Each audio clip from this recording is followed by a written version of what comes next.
Hello guys,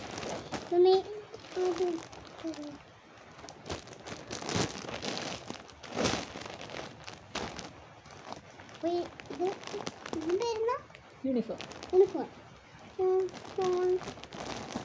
ഇതാ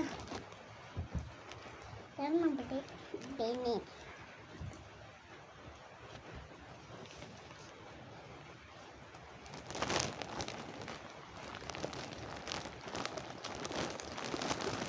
പാവാട, ഇതാണ് നമ്മുടെ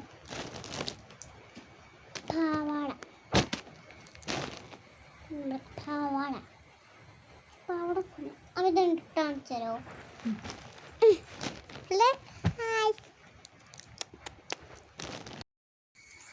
ഹലോ ഗൈസ്, നമുക്ക് യൂണിഫോം കിട്ടി. എനിക്ക്